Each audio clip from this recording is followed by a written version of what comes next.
Have you watched the Veganism video yet? Can we react to this? We have not seen the Vince Goodrum video yet, and looks like your spam. Looks like your spam failed. This video is kind of boring. It's promoting his shit. That's simply a fancy term for being an enabler. You are literally enabling addicts. Greg, you've taken steroids since, like, what, your early 20s, and you're still on steroids. Are you an addict? Yeah, some people just want to live a certain lifestyle. You want to live a lifestyle that involves drugs? I don't. Should we stop okay, yeah, we should stop enabling addicts, Greg. Let's all shame you for taking steroids, even though that's just a personal choice that you make that harms no one but yourself, potentially. This whole video is wackadoo, but if you could please debunk some of these bullet points. Veganism What even is this shit? has been directly linked to these problems. 1. Infertility in women. Veganism does not cause infertility in women. You can find studies on raw foodus, and the studies on raw foodus aren't even vegan raw foodus. They're just raw foodus. So they're people eating raw food altogether, like raw butter, raw meat, shit like that. In those communities, yeah, you see high amounts of infertility, and that's just because of low energy intake, and most of the women are underweight. But no, you don't see veganism associated with infertility. Impotence in men. Nope. Veganism does not cause impotence in men. 2. Macular degeneration and blindness. Nope. Where is she getting this? 3. Dental degeneration coupled with loss. Nope. There's case reports that you can find where people have very odd eating habits. Like you can find people who suck on bananas or something, and then they have more dental caries or they've dissolved enamel. But no, there's no population level study where you can find vegans have higher rates of tooth decay. Of teeth. 4. Autoimmune problems. Nope. Vegans don't have higher rates of autoimmune disease. Like rheumatoid arthritis is a form of autoimmune disease. Like there's no higher rates of autoimmune disorders in vegans. Show me the evidence that vegans have higher risk of something like rheumatoid arthritis. They don't. Such as lupus. 5. Problems of overweight and obesity. What? That's one thing that I'd imagine somebody who's anti-vegan wouldn't mention. Consistently, through every large population study, you find vegans have the lowest rates of obesity. That's in the Adventist Health Studies, that's in the Oxford Vegetarian Cohort, the American Diabetes Association funded studies. No. 6. Cardiovascular problems. What does she mean, cardiovascular problems? Again, in the Adventist Health Studies, they found vegans had lower risk of heart disease, at least vegan men. For whatever reason, the vegan women had higher rates of heart disease, but across all groups in the study, omnivorous, pescatarian, vegetarian, like every group, for whatever reason, the women just did worse. Heart attacks and arteriosclerosis. Nope, vegans do not have increased risk of myocardial infarctions or atherosclerosis. Again, Adventist Health Study 2, Oxford Vegetarian Cohort, nope. Strokes and internal strokes. Internal strokes? There's ischemic and hemorrhagic strokes. I've never heard of the term internal stroke. If you look at the Oxford Vegetarian Cohort, after adjustments, vegetarians had increased stroke risk, but if you look at total number of strokes in each diet group, vegetarians actually had fewer strokes. It was only after adjustments, and chances are they over-adjusted the data. They actually included cholesterol in the adjustments they made, and obviously that's part of the causal chain when it comes to strokes. So, no. Total stroke, like actual total stroke risk when you're looking at raw data, was lower in vegetarians. They didn't find any association with vegans. I'm assuming that's where she's getting that idea, from the Oxford Vegetarian Cohort. 7. Degenerative mental problems, such as Yeah, vegans do not have higher risk of dementia. and Alzheimer's disease. 8. Mental problems of aggressiveness, schizophrenia, delusions of persecution, and Yeah, that's why in the carnivore community you have Sverige, who wants to kill and eat people, who fantasizes about raping children, and Like, the list goes on. Right. That's why you have spherage in your community. Okay. Positive purpose only tellers. Would going for a 30-minute walk right at sunrise affect skin at all? Look, the more UV you're exposed to, the more skin damage you're going to have. Obviously, if UV index is lower, it's going to cause less damage. Like, why are you asking me this? Would be like 0 UV. I want to get some sunlight in my eyes. Then go fucking do that. I don't give a shit, dude. Lack of mental agility. 9. Severe neurological problems of various kinds. 10. Underdevelopment and malnutrition in children and young. So vegan children have the same growth velocities as omnivorous children, and as far as malnutrition, nope. Again, risk of malnutrition is not higher among vegan children. Young people. 11. Problems in pregnancy and miscarriages. Actually, you can look at pregnancy complications between vegan and omnivorous women. Omnivorous women tend to have more pregnancy complications, particularly gestational diabetes. So, no. Just to mention a few. Never. Well, this bitch is dumb, but... Coach Greg, and in today's video, fat acceptance has gone too far. Enough is enough. And it's all started with the everyone gets a trophy mentality that's happening in schools. No one can fail anymore, everyone's complimented, and we accept mediocrity, and it's simply about getting by. Everyone can't have their feelings hurt. You didn't read my whole donation. I don't really have to waste my time doing that. I want to get some sunlight in my eyes for my myopia and health. Also, would your body absorb the fat and coconut oil moisturizer? Yes. Your skin absorbs whatever you put on it. I want to violently stimulate my anus with that signpost. The only mental problems I have is high-functioning autism, ADHD, and retard carnists.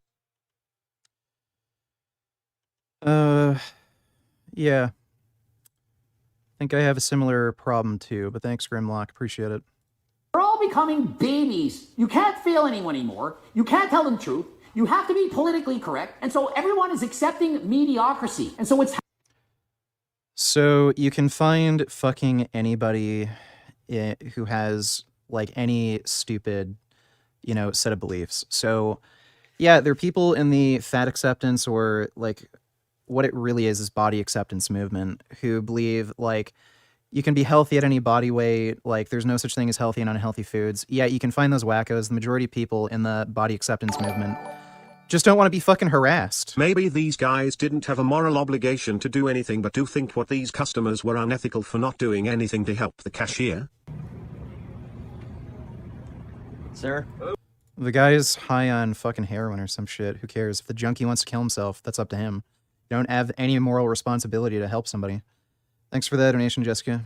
happening is it's far too easy to get dopamine. You tell everyone, oh, you look great. 100 pounds of weight, you look fantastic. People do not get to the size due to dopamine. There's a number of genetic risk factors. The biggest genetic risk factor usually relates to hunger hormones. It's not dopamine. So a lot of obese people, their hunger hormones do not act the way they're supposed to. They do not release leptin and ghrelin like a normal person does, and that just leads to overeating. This isn't like, oh, you like, again, if you're talking about somebody who's like chubby, fat, like a bit overweight, like, yeah, you can chalk that up to some like lifestyle choices and shit, eating crappy foods when they shouldn't, and you can steer them in the right direction to lose weight. When you're talking about somebody who's super morbidly obese, like fucking Tess Holiday, no, like that is mostly genetic factors that lead people to that size. It's not just, oh, she ate an ice cream cone and then she like the dopamine and then she just kept wanting that dopamine. No, that's not how it works. You fucking clown. And so you get addicted to that feeling, and no one wants it to go away. And so the worst thing you can do is get too much dopamine without effort. We see that with drug addictions all the time. You start doing drugs, and so why do anything else? You do more drugs. He does not understand how addictions arise. These sort of addictions happen due to genetic risk factors. It's not just because you're getting a dopamine rush. If that were true, the biggest dopamine rush that, anybody gets is sex. Like, why isn't everybody addicted to sex? Especially when they have access to a relationship partner. It's not just dopamine that causes addiction, you fucking clown. There's other genetic risk factors. Feel great and life goes on. Problem is, it doesn't go on as long. And the same thing is happening with morbid obesity. And in today's world, it's not only accepted, it's literally being celebrated. Now with drugs, cigarette addiction, Really? Obesity is being celebrated. So, Greg, who in the fuck wants to become fat? Are you kidding me? Ask anybody on the street, do you want to become super morbidly fucking obese? Do you want to weigh 500 pounds? Who the fuck wants to be overweight? Now, look at all the fucking steroid use in the fitness industry. Look at how many kids are going on fucking gear. What kind of lifestyle and what body images are really being promoted, you fucking clown? No, it's people who look like you, people who are on anabolic fucking steroids, who are taking drugs and leveraging drugs to attain a physique that they can't get naturally. That's what's being promoted. That's why kids are fucking ordering steroids online, and they're not fucking taking like weird experimental like ghrelin supplements or shit that they give to elderly people to increase their appetite. Just idiotic. Where? Who is promoting being fat? Nobody is. This is so stupid. alcohol, at least people know it's bad. They can say, hey. At least people know it's bad, right? Because people don't know that being overweight's bad for you, right, Greg? Oh my fucking God. Probably not good. They're just like, dude, you don't even need to know anything about science or health or anything to know that being overweight's bad for you. Like, this just intuitively comes with weight gain. If you gain 50 pounds and then you struggle to get up a set of stairs, guess what? It'll click in your head that, you know what, I should probably lose weight. doing drugs every week. You're addicted. This guy's face looks like a dried apricot. Yeah, kind of. Thanks for the donation, dude. To smoking, getting drunk all the time. That's not good. It's not healthy. But with obesity, with fat acceptance and the promotion of being obese, healthy at every size, people no longer think it's a problem. No one is promoting that, you fucking clown. The fat acceptance or body acceptance movement is mostly just made up of people who want to be left the fuck alone and not get harassed by people like you who demand that they look a certain way. Like, holy shit. Like, yeah, Greg, if we're going to go by the standard, like, just because you can cherry pick fucking crazy wackos like Tess Holliday who will say, oh yeah, you can be healthy at any size. Okay, well then I guess you're part of a community that says, oh yeah, steroids are perfectly safe for your health. No need to fucking worry about anything, right? Because people like John Romano and Dave Palumbo exist, right? Like, clown. I was going to use this dono to give you something cool to react to, but since you are in a pissy bitch mood, I am just going to use it to call you a faggot. Quit switching meds and go to bed at night, retard. It will fix your entitled bitch mood. Well, thanks for the advice. Appreciate the donation, Dillo. And yet obesity is the #1 killer in America. The #1 killer. Think of it, the worst thing that's killing the most people. Yet what do we think we... The most common cause of death in young men, especially athletes, is maladaptive cardiomyopathy, which is caused by anabolic steroid use, Greg. So, yeah, like, do you have anything to answer for? Are you going to take responsibility for that? Like, this is just hypocritical. we need to do to be healthy? Wear some form of a Halloween mask. When in fact, people who are healthy, fit, active, doing cardio, eating right, they're the most likely to live a long and healthy life. Both quantity and quality of life. And Lizzo and others, they not only celebrate their obesity, they promote it. Rubbing their bellies, oh, I love you, belly. You keep me alive, you're so great. Showing you the foods that you're eating. Nicocado avocado, wearing a iodine. Greg, do you really think anybody's watching Nicocado Avocado and thinking that he has a healthy lifestyle? Like, the guy even... He has health issues, but he literally plays up his health issues and makes it seem like he can't walk, he has uncontrolled diabetes, he's about to die. Who is watching Nick and thinking that his lifestyle is healthy or good or acceptable? Even he doesn't try to bring across that message. Like, Greg, maybe you should just make lifting tutorial videos or something, because it's getting to the point where you're just trying to look for anything for clickbait. Do you plan on streaming tomorrow? Yes. Identify as skinny with his belly hanging out. You see mukbang after mukbang, which is literally glorified binge eating, and yet that's promoted on YouTube, and it's seen as an okay thing to do. Okay, Greg, let's take a look at your Instagram. Oh, wait, there's a link to it right here. So let's take a look at Greg Doucette's Instagram. So You can see these physiques here. You can see Greg's physique here. Like, this is obviously bullshit, but I mean, Greg shows off the way he looks all the time. I'm seeing him post other people who are enhanced. Like, what are you promoting exactly? Like, are you promoting drug use good? If just by nature of being fat and posting your physique to social media so everybody knows you're fat, by nature of that, you're claiming you're promoting obesity. So by nature of you posting these photos on your Instagram and the shit you post on YouTube, are you promoting steroid use? Like, it's just ridiculous. Like, stop with the fucking clickbait, Greg. And yet, in my opinion, it's no different than a drug addiction. You are addicted to food. And one of the hardest things you could ever do in your life is to put the fork down. No different.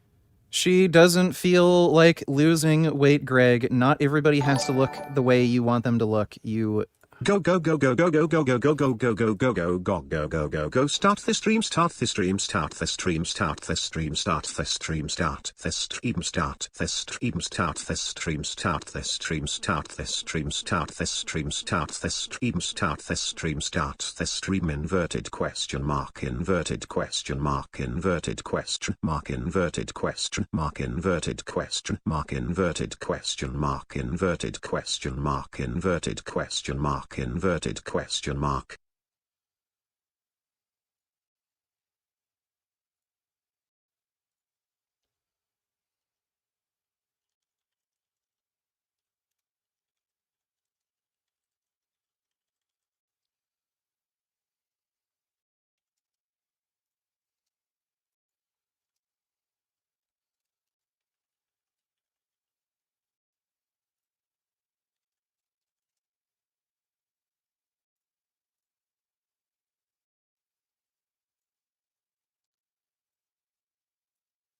Than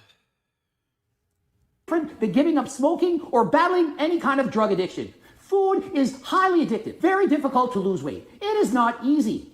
Yet that doesn't mean we should simply accept it. Would you want us to simply accept the fact that you have a drug addiction, or will we do something to help you? And think that it's healthy at any size? Well, how many fat, obese 80-year-olds you see? How many people really old are very much overweight? Not many. How many people have taken the amount of anabolic drugs you've taken and lived to 80, Greg? That's a good question to ask.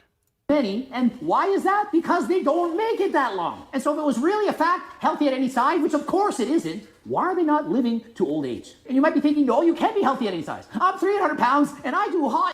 Nobody's arguing that. Like, he's even mentioning, like, Lizzo. Lizzo never claimed that. Yeah, sure. I think I've seen Tess Holiday say that. But if you're gonna, like, start bringing this up, why the fuck are you picking on Lizzo? Yoga and I go for walks. That doesn't mean you're healthy. And even if you were, would you not be healthier if you lost 50 pounds, if you got down to a svelte 250? Fat acceptance, that's simply a fancy term for being an enabler. You are literally... No, that's not so fancy term for saying, leave me the fuck alone, I don't have to look like you. Enabling addicts. And so to me, that is no different than enabling... Okay, Greg. Like, okay. Actually, there's a video that's better.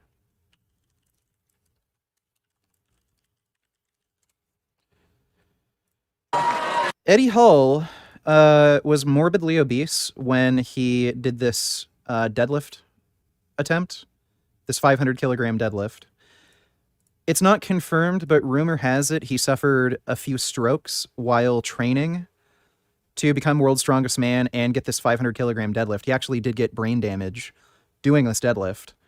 Why aren't you going after people like Eddie Hall in the fitness industry for being overweight, for being so unhealthy that they get multiple strokes, for taking a shit ton of fucking anabolic steroids?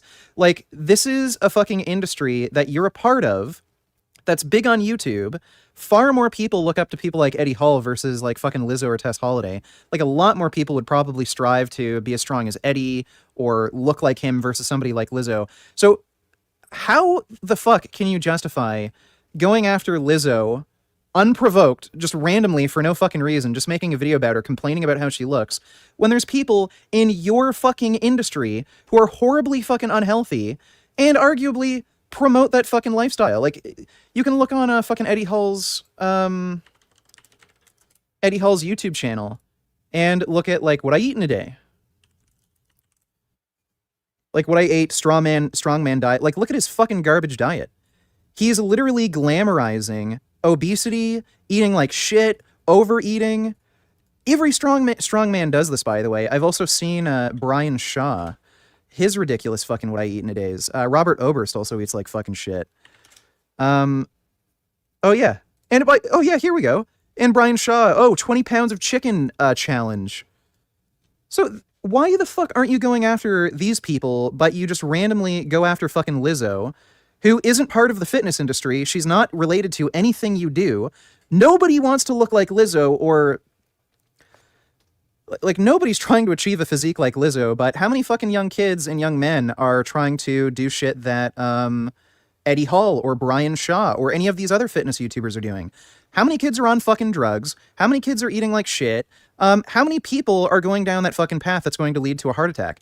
Look at the amount of bodybuilders and people in the fitness industry who have died of a fucking heart attack. Even people who appear to be healthy, who are lean, like John Meadows, died of a fucking heart attack. So, Greg, you're a complete hypocrite. This has nothing to do with you wanting people to be healthy. You're literally looking for clickbait bullshit to make videos out of. You wouldn't fucking dare make a video criticizing Eddie Hall or Brian Shaw or Robert Oberst or any of these people in the fitness industry who are eating way too much, taking way too much drugs, have terrible fucking lifestyles that are probably going to result in a heart attack, because they're well-liked. Most people really like their content. You'd never make a video calling them out because you know it would make you look bad. But Lizzo, Tess Holliday, Nick Ocado, they're just easy fucking targets for you to attack and say, you're too fat, you should look the way I want. You're a clown, dude. This is just clickbait bullshit. Your fucking channel is absolutely worthless at this point. The idea that you're trying to promote fitness and health is a fucking joke. If you're trying to promote fitness and health, why don't you actually criticize people who have an audience, who are negatively impacting their fucking audience and getting them to do shit within your industry that is clearly unhealthy? You won't, because you're just a fucking... You're just a... getting too worked up. You're just a fame whore and an attention whore. That's it. World Doomed Without Richard donated $2. What sunscreen do you use? Recommend? I haven't found a sunscreen that doesn't give me a horrible rash, so I haven't used sunscreen. I just avoid going out in the sun during midday. So if I'm gonna do like bike riding or something, I'll do it in the morning or late in the evening. Is there any benefit having annoying head hair to protect from sun if I use sunscreen every day on my head? I don't know. By the way, please record your activism. We need you to help us, please. I'll try. What's it called? If you have a bald head, you should certainly put sunscreen on your head. But thanks, dude. Someone to continue to abuse recreational drugs. The only difference is their drug of choice is, in fact, food. Even companies who are supposed to be all about promoting fitness, Gymshark, Sports Illustrated, Nike, even they are showing obese models on the cover. But notice, are these companies showing people smoking cigarettes, doing drugs on the cover? And yeah, I get it, they're oftentimes showing models using PD, steroids, and so on to get the physiques they've had. But that is for a separate video. Greg is being a complete hypocrite here. He's complaining that Gymshark is using obese or overweight models to promote their products. Greg literally recommended that they do that. Let me see if I can find the video. Gymshark going soft. He was complaining about this 2 years ago? Think of how much time you put in. Yeah, you yourself. How much time do you put into, I'm going to post this picture of me and say this. And she's wearing the same clothes in the before and after photos, only she looks a lot different. And why? So he complained about this 2 fucking years ago, Jesus, and he still didn't get off. Greg made a video, I don't know how long ago it was, it might have been over 2 years ago, where he told Gymshark they should actually use obese or overweight models so that they can market to people who aren't necessarily the most fit and try to get them into fitness. He might have deleted that video. I know he made it. He might have fucking deleted it so that he could just body shame people and then not look like a hypocrite, I guess. Gymshark. Let me see if I can... No, this... Yeah, I think this is it. Women's acceptance, accept yourself. Where's the men's acceptance? No, this isn't it. Is either a teenager in their early 20s? How is that a representation? Yeah, I think you deleted it. I don't think it was a few months ago, but I think he actually ended up deleting it. Oh no, this is it. Here it is. Oh, we won't sponsor Coach Ray. We'll just listen to everything he says in the comment sections and watch his videos and do what he says because he's a marketing genius. The post that they make should be of a man. If I was Gymshark, I would show a picture of a normal dude that doesn't look like all these freaks. You know, a little chubby, a little bit overweight, like the typical man. Because, hey, frankly, most men are in fact overweight. Most women are overweight. So why don't we share more normal-looking people? And why don't we show a little bit older people? Why are these athletes all 15 to 25, for example? So here he is telling Gymshark to use models that are overweight or obese in their marketing. And then here he is complaining about it. Sports Illustrated, Nike, even they are showing obese models on the cover. But notice, are these companies showing people? So you literally make a video telling Gymshark and these other like fitness companies or fitness apparel companies to show models on the cover that are overweight or obese because it's a good marketing strategy. And then you complain when they do it. Like, holy shit, Greg. Running out of content, I see. People smoking cigarettes, doing drugs on the cover, and yeah, I get it, they're oftentimes showing models using PD, steroids, and so on to get the physiques they've had. But that is for a separate video. That also is a huge problem. And so in promoting fat acceptance and saying it's okay, don't care. That's not promoting fat acceptance. They're just marketing to people who aren't the best looking and showing, hey, you can wear our clothing too. You're getting into fitness, but our clothing is also not just for super ripped, shredded bodybuilders. People who are kind of overweight, who kind of want to get into exercise can also. It's not promoting fat acceptance. And you even mentioned it in this fucking video. You literally told them to use these sorts of models in their advertising campaigns. And now you're fucking complaining that they're doing it. Like, my God, you are just the king of fucking horseshit. Gain as much weight as you want. It's fine. We are doing a disservice to the world. It's gotten so bad that we are now fit shaming. Literally, people are being shamed for losing weight and or being in shape. Take Khloe and Kim Kardashian. Okay, Greg, there are people who are being shamed for taking fucking vaccines. Like, what is this fucking... Again, you can find examples of people who are fucking nuts, who are crazy, who will shame people for fucking anything. So I don't know what the hell you're talking about. The fact is, fitness is widely promoted in society. People who lose weight, look better, who are hotter, more attractive, more muscular, all that shit. They get more attention, more money, they're treated better. This idea that society is doing a complete reversal and like, oh, now fat people get all the benefits of good-looking people. Like, no, it's not happening. Just because you can find random fucking wackos on Twitter complaining that somebody lost weight, that doesn't mean that's the general outlook of society.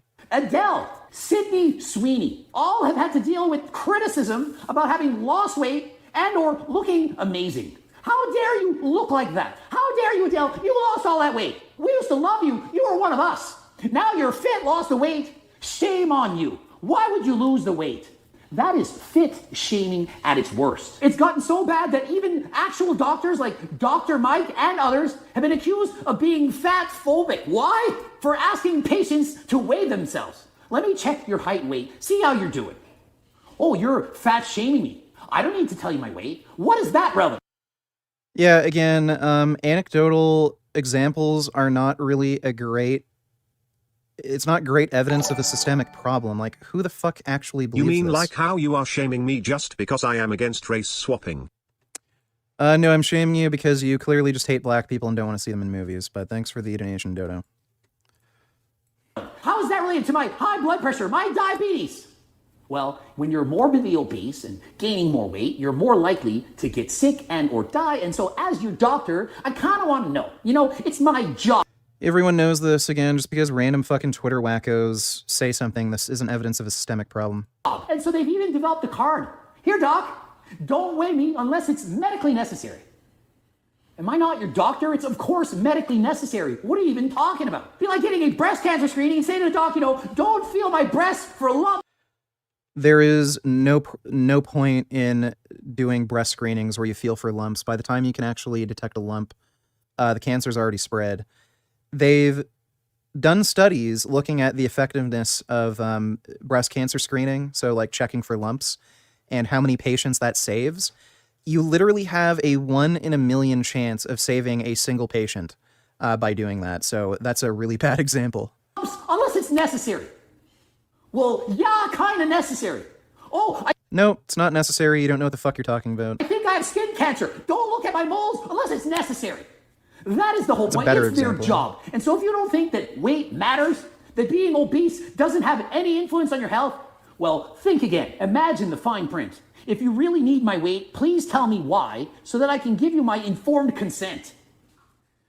You're really going to go up to a doctor and say, you don't have my consent to weigh myself because, well, I don't want to know that number. I'm embarrassed because, I'm overweight. Why should they not check your weight? It's an important quantitative measurement that they can use to more accurately tell you your risk factors. Oh, doc, don't check my blood pressure unless it's really necessary. Well, how would I know if you had high blood pressure without actually checking your blood pressure? And so how do I know if you're gaining or losing weight without checking your weight? Now, is it easy to lose weight? Of course not. In fact, losing weight might be the most difficult decision you'll ever have to make. Of course it's not easy. And so just because I'm not in favor of fat acceptance and saying people that they're healthy at any size doesn't mean that I don't understand just how difficult that it really is. It is hard. Of course it's hard. Quitting smoking is hard. Battling any drug addiction is hard. Running a marathon is hard. But doesn't mean that you just give up, that you throw in the towel, that you don't try, and you just gain all the weight, and that we glorify it. And that we make fun of other people for caring, for trying to help you to lose weight. Oftentimes, the idea that he's trying to get across is that this is some sort of societal systemic problem, that people who want to lose weight and get in shape are shamed for it, and being fat and overweight and obese and unhealthy is being promoted. You have to be on I have nothing fucking against crack. black people in Disney movies. Again, I love The Princess and the Frog. I am just against it because it's race swapping. I would be just as against it if Ariel was originally black and they then changed her white. That's great, Dodo. Just avoid Disney movies. They're hiring black people now. Thanks for the donation. So you have to be on crack to believe that, oh yeah, if you're trying to lose weight and get in shape, you're going to be shamed for it. If you're gaining weight and become obese, oh yeah, everybody's cheering you on. Everybody wants to see you fat and unhealthy. Like, you're out of your fucking mind. No, generally speaking, fat people are mocked, ridiculed, shamed, bullied fucking constantly, everywhere. I'm fatter than when I started my YouTube channel. I'm still athletic. Just because I don't have ripped abs or something doesn't mean I'm fat. I have a healthy body weight.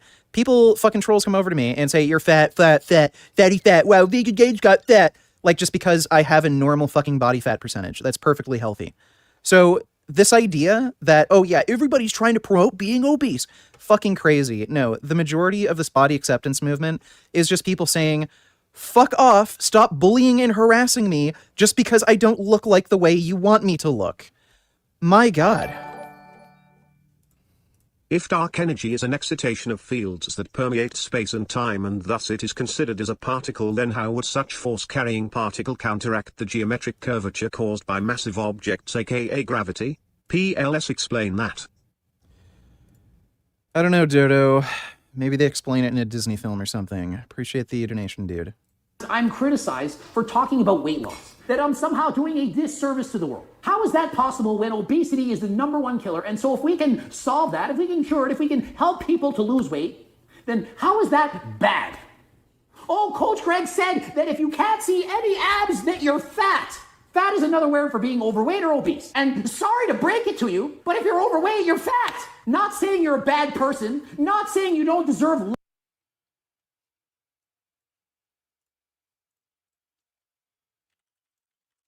Didn't he call me fat at one point?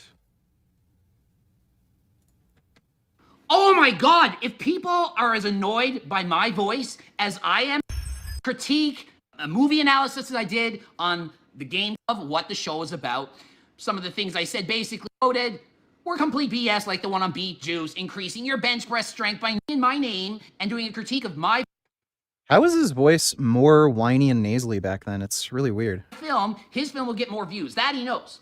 because he has 350,000 followers. I only have 100,000. Watch the video, and he starts off by saying, you know, Greg Doucette, bodybuilder. He has a Guinness World Record for most annoying voice. I actually thought that was funny at first. He does. Then I was watching him, and I'm like, oh my God, if people are as annoyed by my voice as I am by his, how do you watch me? How? It's best, and anyone else is a loser because they're not vegan. And I'm gonna explain, because Greg is a liar. He lied about everything. But no, Greg, you're lying. Magic holy grail of testing body fat. And so they had a group, see, I can't remember. I swear Greg called me fat at one point. I can't remember what video. Love, kindness, and attention, but I am saying it's probably going to reduce your life expectancy, shorten your life, decrease quantity and quality of life. And so when I make videos speaking about how to lose weight, keep it off for the rest of your life, I'm doing it because it's going to be beneficial. And sure, it's easier for me to say, you know, I need to lose weight. Who exactly is he preaching to? The majority of his audience are people who are already into fitness, and they're mostly going to be younger kids. So, as if they need to hear this. Like, you'd think the more pertinent message is to stay away from anabolic steroids. Don't eat like these ridiculous fucking diets, like Eddie Hall and Brian Shaw eat. But no, he doesn't do that because they're popular and well liked. And if he criticized them, he'd get backlash for it. So he just goes against easy targets that are low hanging fruit, like fucking what's her name, Lizzo.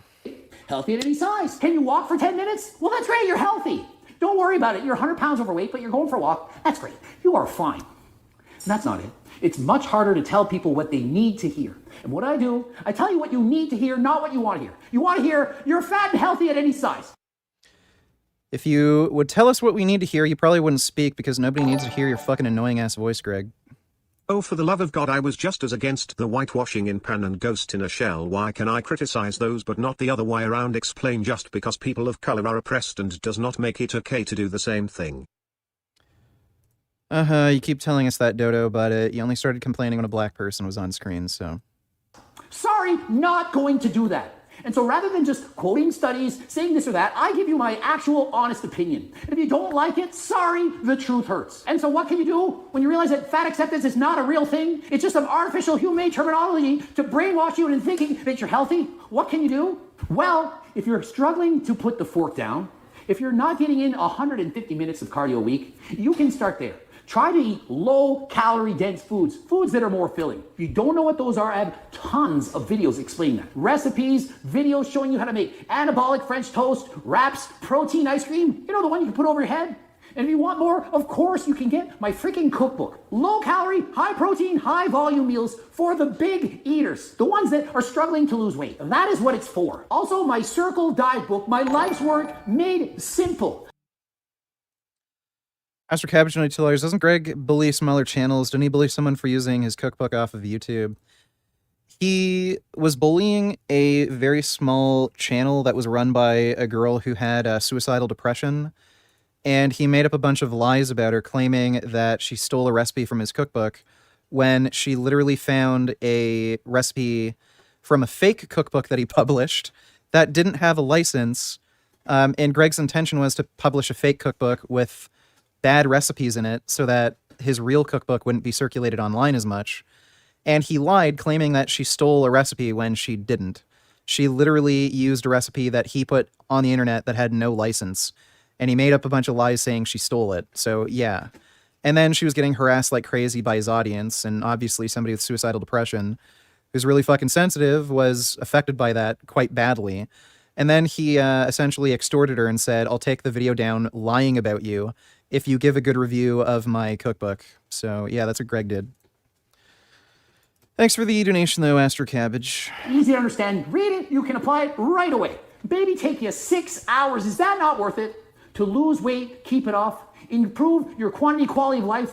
Of course it is. Looking for harder than last time supplements? Click the link in the description and use code GREG. That's right, G. Oh, yes.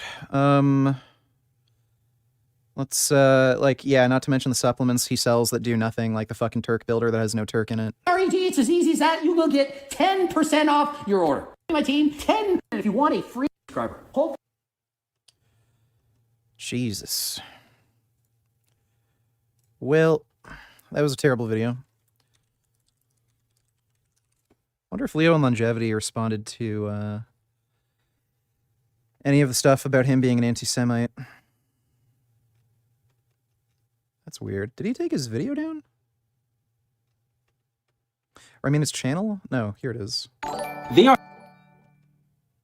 am just as against whitewashing. The only reason I just started complaining is because some people of color have used their oppression to excuse it. Why they do it, I am just as against it either way.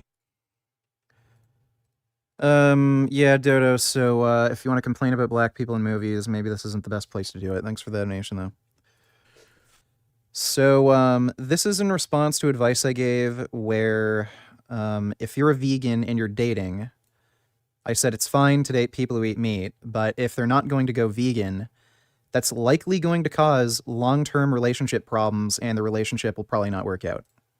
I also advised people to just not date somebody long-term in a serious relationship if they're going to completely refuse to, you know, give up meat and go vegan.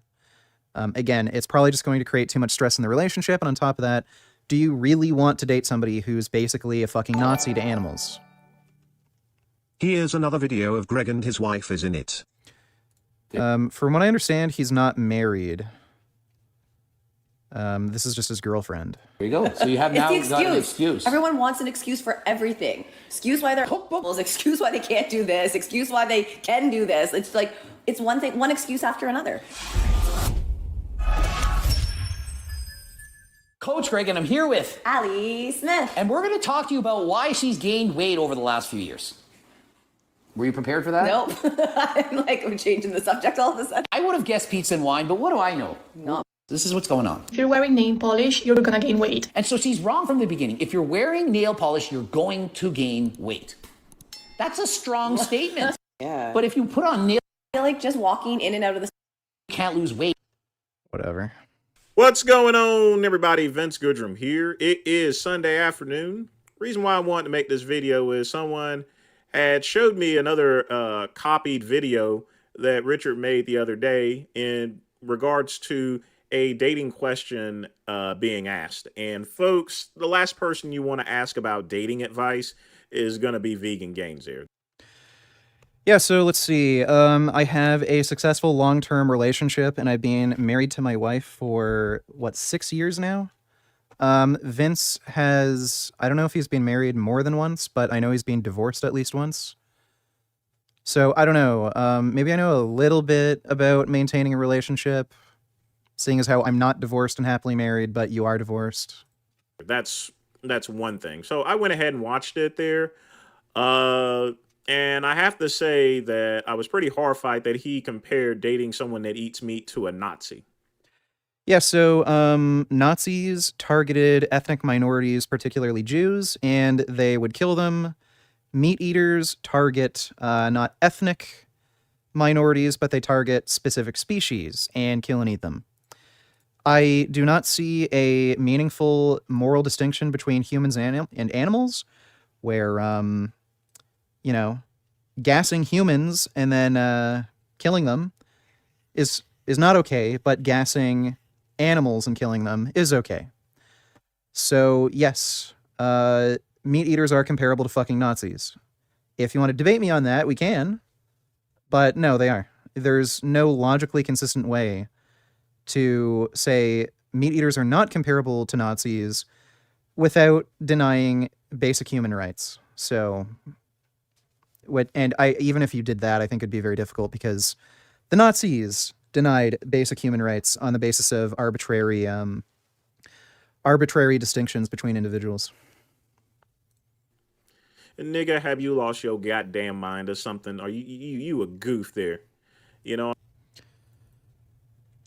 How about we have a debate on whether or not meat eaters are comparable to Nazis? I'm spelling it that way just so it's not filtered out.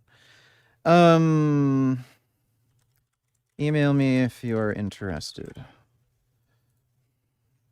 What I mean, I don't even have to tell people out here as far as how stupid that actually sounds.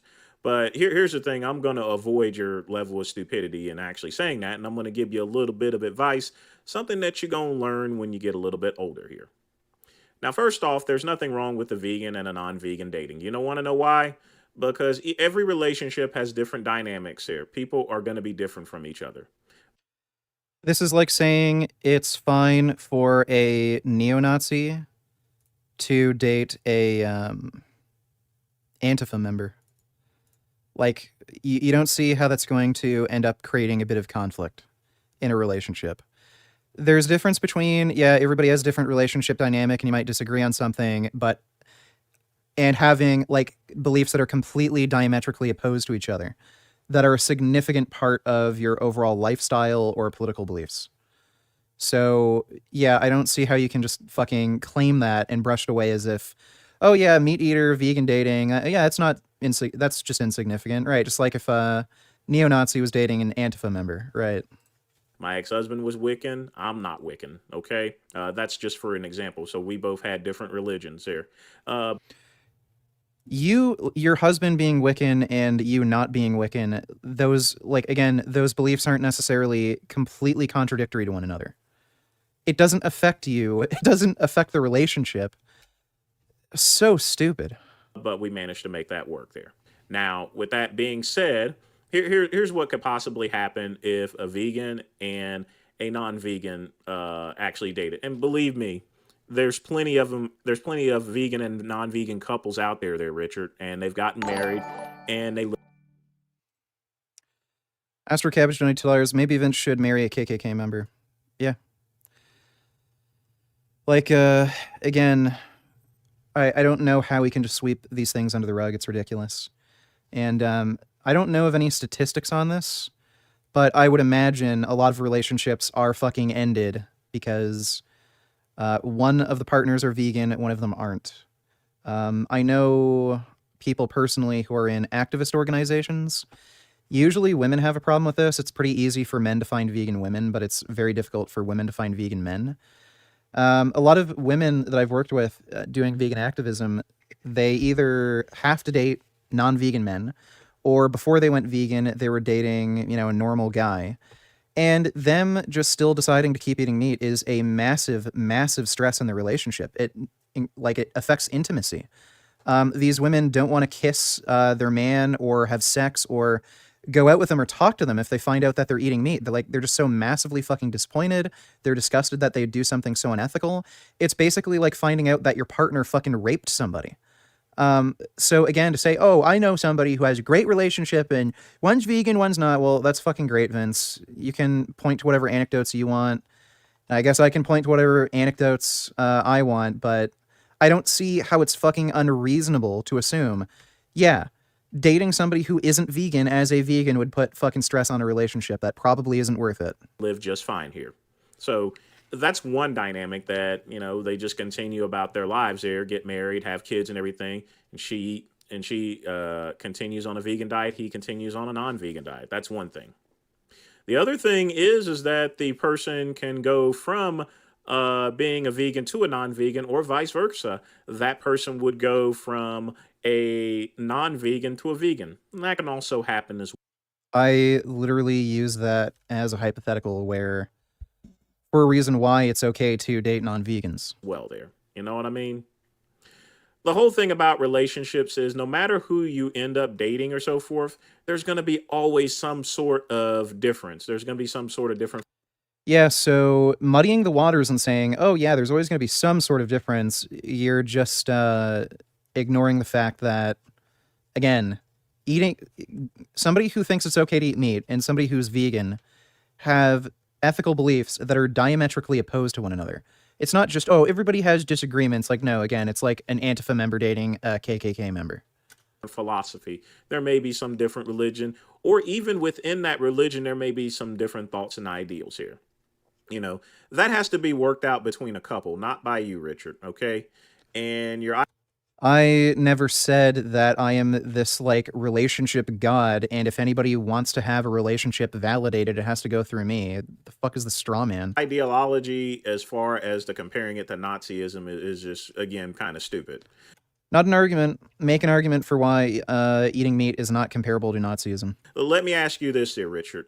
And here's the thing. Let's say your woman, Jasmine, decided to sneak around you and try to eat beef there. And she comes home and gives you a big old sloppy kiss. You smell steak seasoning on her breath there. You know what I mean? That would be the end of our relationship, you fucking idiot. So what is... Look, this is literally equivalent to murdering or raping somebody. If Jasmine murdered somebody, I don't think I'd really care too much. But, like, if she committed rape or something, like, yeah, that would be it. We'd be done. Like, why would I be okay with a partner of mine brutally murdering a fucking innocent animal? So what are you expecting to get out of this? Now, what you gonna do about it? Like Hulk Hogan, what you gonna do about it? That'd be it. Are you gonna break up with her? You Yes. gonna file for a divorce or something like that? Yes. And I want you to think about this answer there, because I'm sure if you played it back on your live stream, you probably gonna automatically say no, I'm gonna divorce her, you know? But I want you to think about this here. What I want you to think about... Nope, I would divorce her. There was a situation where our previous dog was having health issues. Turned out she had enzyme pancreatic deficiency, some weird shit. The short form is EPI. So all we had to do is give her an enzyme supplement, and then she could digest food just fine. Jasmine had the bright idea that she needs to eat meat. She found a company that would sell basically weird bits of animals that can't be sold for human consumption. And they usually sell it in bulk to like pet food suppliers, but you could get like weird shit like necks and crap. She was buying that crap for her dog. I almost broke up with her because of that. If she had kept feeding the dog meat, that would have been it. We'd be through. Luckily, I convinced her to stop doing that, and then we just found out a different way to deal with it, and it turned out it was an enzyme deficiency thing that's just genetic.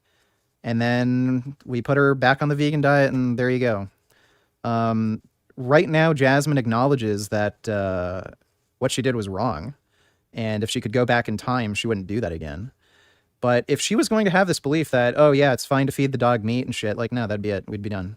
So we've had situations like that, and no, if she came home and admitted to eating a steak, like, no, that'd be fucking it. About specifically there, Richard, is this here. I want you to think about all the times you spent together, the places you've gone, the people you've seen, hanging out with friends, spending days. Yeah, I don't need to date somebody who tortures Can I animals. still consider myself vegan if I take medication that's derived from animals? For example, I have hypothyroidism and am allergic to synthetic thyroid meds. I have to take desiccated thyroid hormone derived from pigs. There's no other option.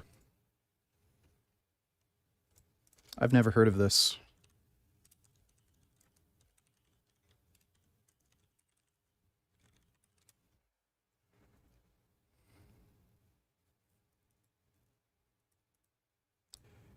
Synthroid?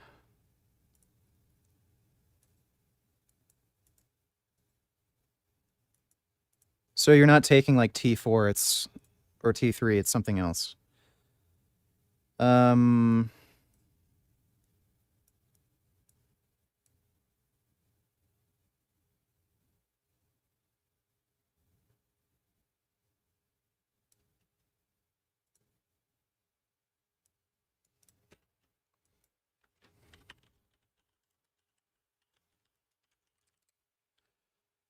Desiccated thyroid hormone.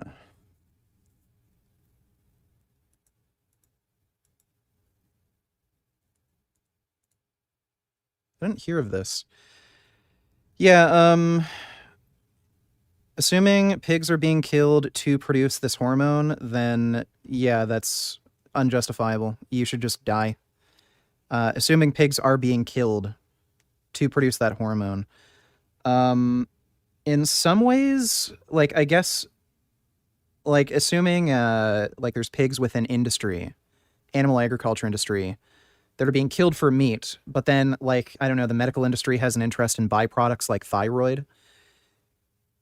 I think then you might be able to make the case that it's ethical to take it, because ultimately they're being killed for meat, not for the medicine.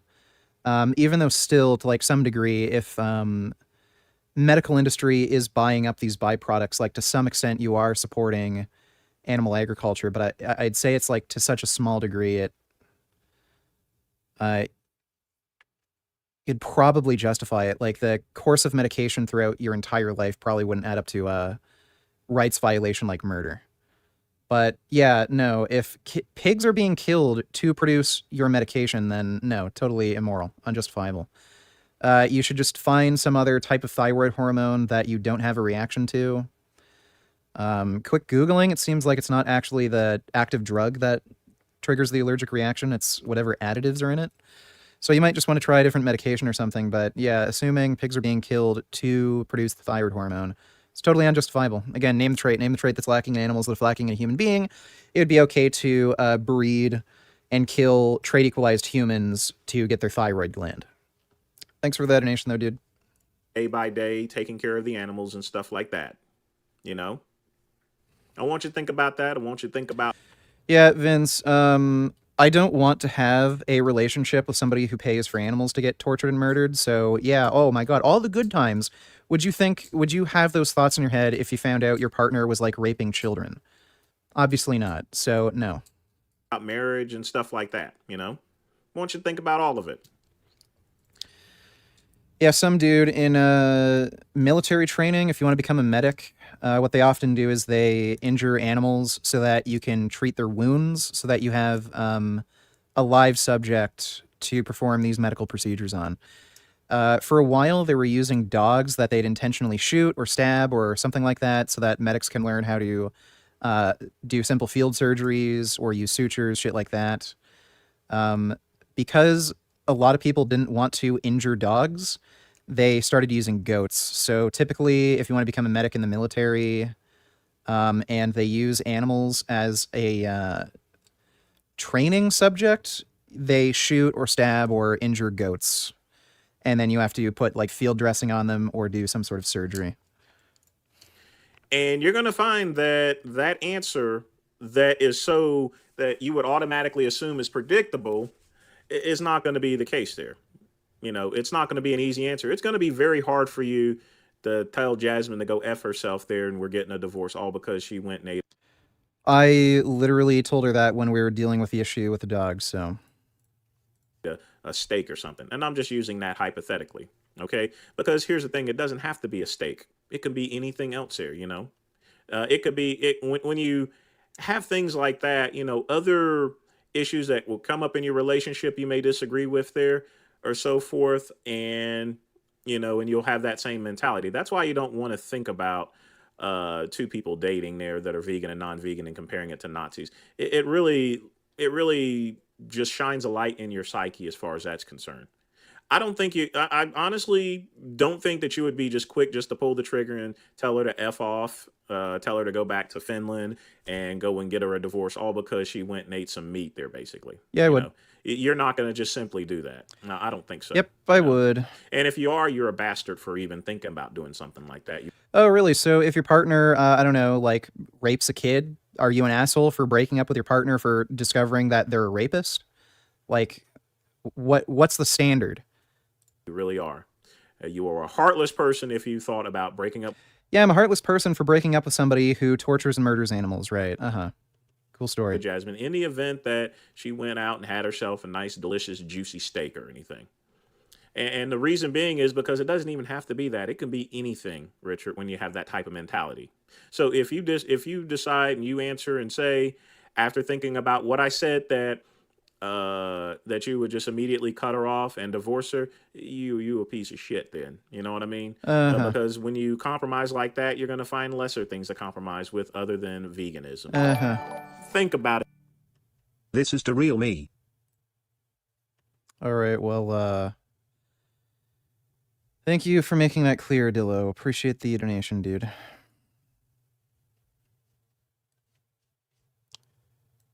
Let's see. The war on manhood. There is no war on manhood. If you feel like people are attacking your manhood, then you're just not very manly. Using them on behalf of an ideology that tears down traditional institutions and roles. That is what this is. And, you know, the best evidence of this is what's currently happening in the military.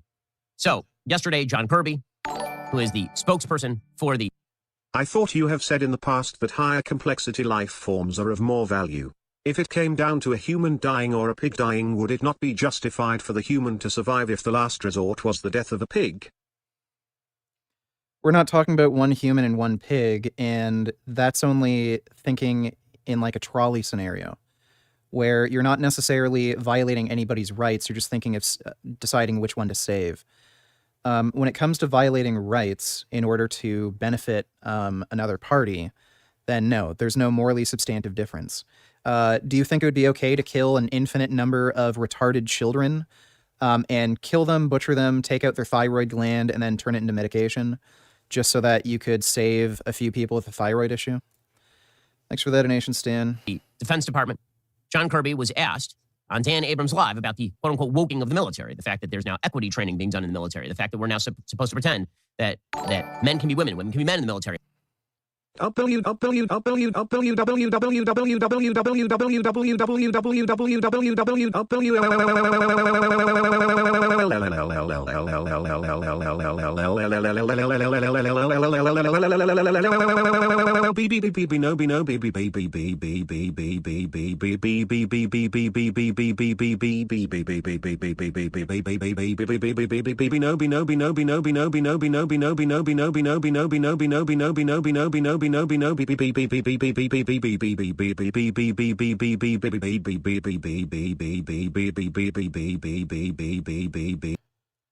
Just gonna skip that, but thanks.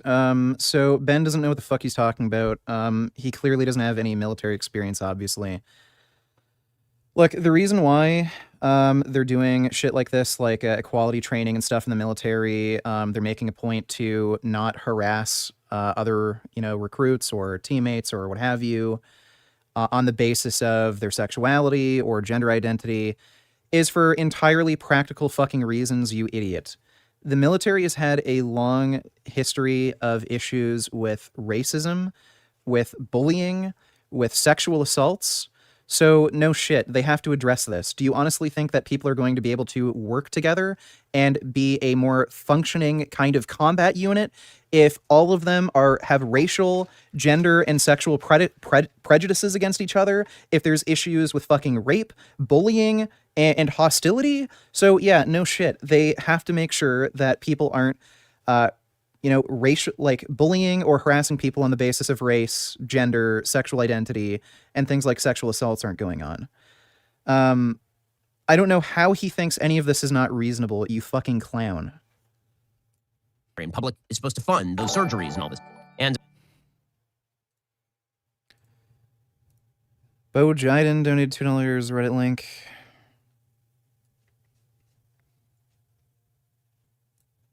Mental focus is. Oh, it's focused. I haven't, look, I have trouble even saying to myself my own head the number of years. I no more think of myself as being as old as I am than fly. I mean, it's just not, I haven't observed anything in terms of, there's not things I don't do now that I did before, whether it's physical or mental or anything else. Oh boy. What? He should have just ran or done push-ups or something. Jesus Christ. And John Kirby's like, there's no wokeness in the military. None of this is woke. This is just normal. It's a bogus claim. There's no wokeness in the military. The military is There's no wokeness in the military. The people who are saying this aren't in the military, and they don't understand why this fucking shit is taking place. The reason why women and trans women and gay people are being allowed in the military now is, again, entirely for practical reasons. It's because you literally cannot fill enough roles that are needed in the military without allowing these people in. As a side note related to hormones and animal glands, you said you can't absorb hormones from eating animal glands. Desiccated thyroid hormone is literally made from powered pig thyroid and is extremely potent and absorbed orally. Frank is correct. Yeah, I'm thinking you're completely full of shit. Let me see. Thyroid hormone administration. And I'm assuming there's other things in these medications that prevent breakdown through the gastrointestinal tract.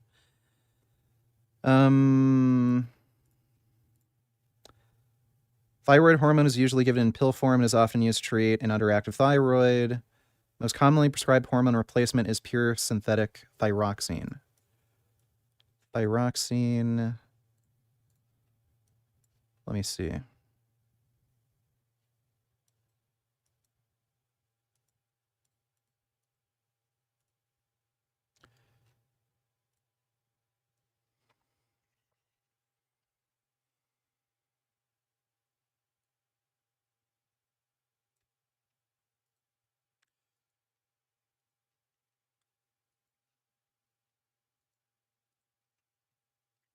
I don't think that has whatever.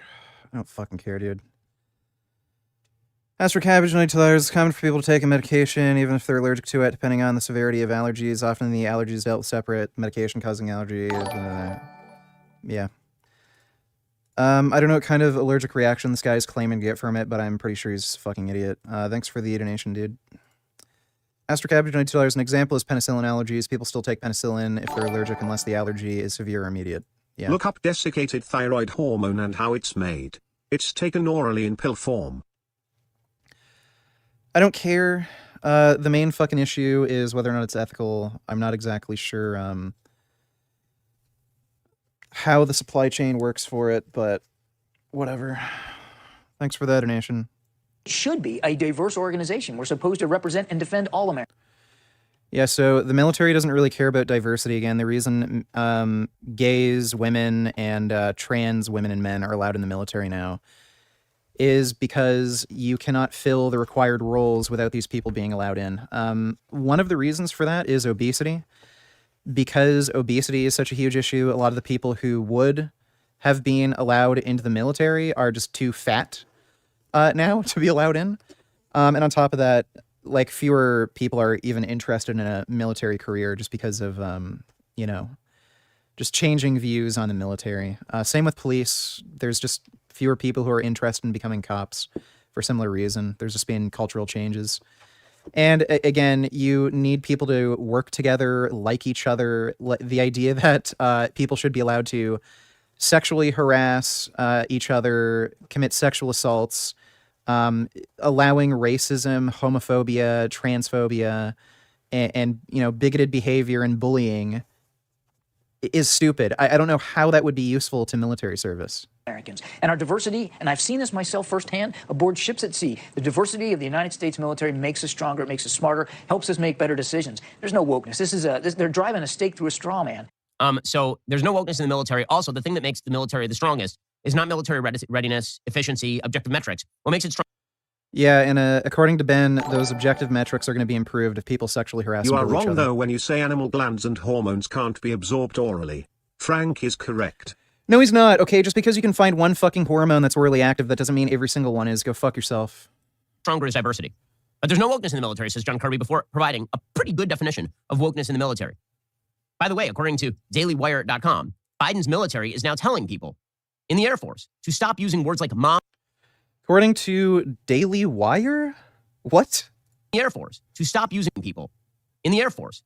Biden's military is now telling to daily military. By the way, according to dailywire.com. Isn't that his own website, Daily Wire? So according to myself as my own source, why the hell should we take you seriously, Ben? Biden's military is now telling people in the Air Force to stop. What is the original source?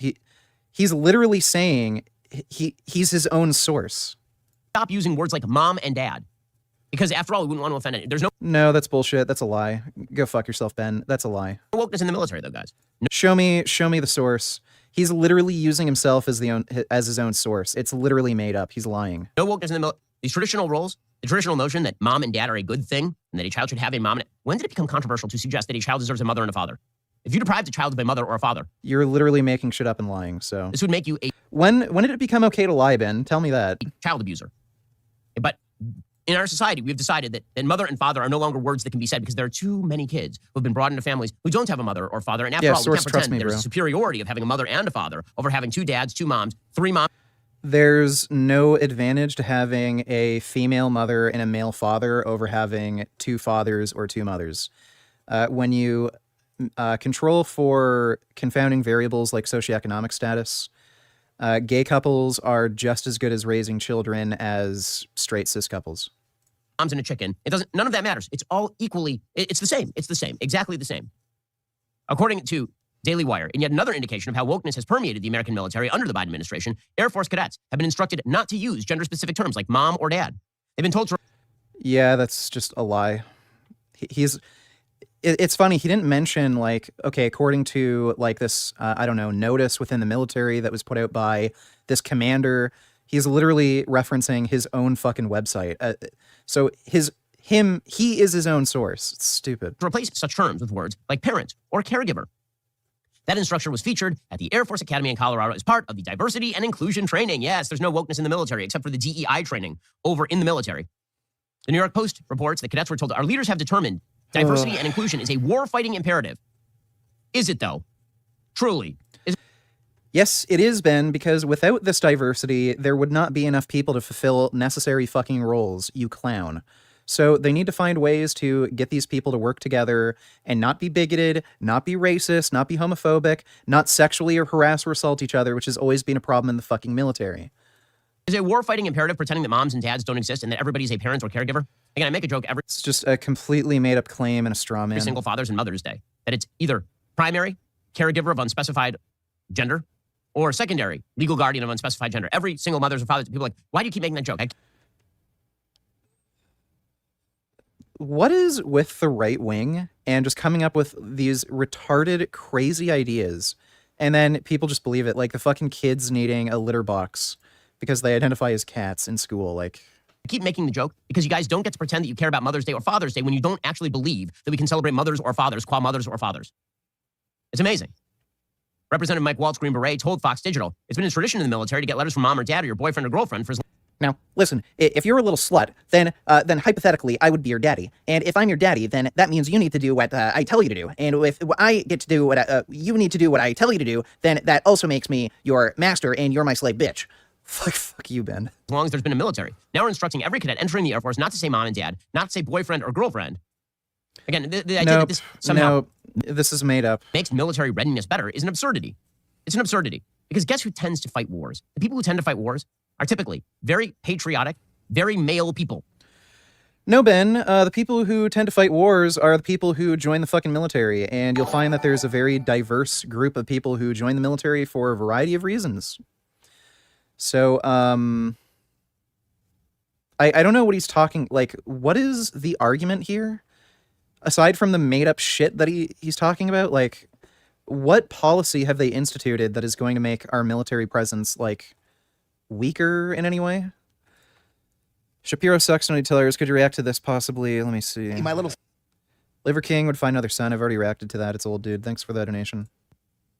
I mean, I'm sorry to break it to you, but this has been the truth about military warfare for literally all of human history. And the institution of traditional masculinity has been core to that idea. But we're a society that doesn't believe in traditional masculinity. Traditional masculinity is an opponent because traditional masculinity is core to having a strong military, right? That's why some of the best snipers in World War II were women, right? Some of the best pilots today are women. Like... roles from the Second World War.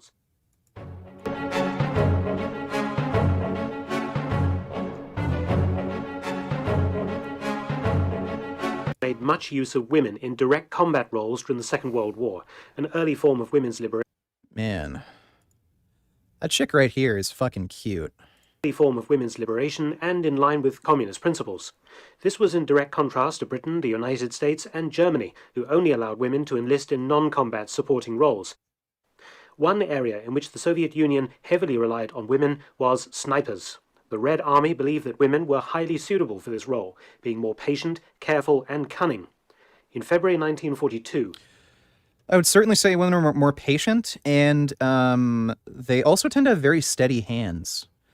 So I don't have any experience, like, teaching women how to shoot or anything, but I remember in school when we were learning how to weld, a lot of girls were really good at welding because they had, like, a very steady hand and they were patient, so yeah.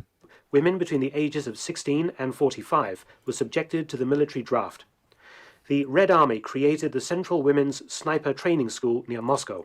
Students had to be at least 20 years old, fit, had graduated at least 7 of the secondary school classes, and had passed an initial 4-day universal military training. The school would produce 1,061 snipers and 407 instructors. One such sniper was Rosa Shanina from Arkhangelsk. Born to a poor family, Shanina had studied at college and graduated in 1942.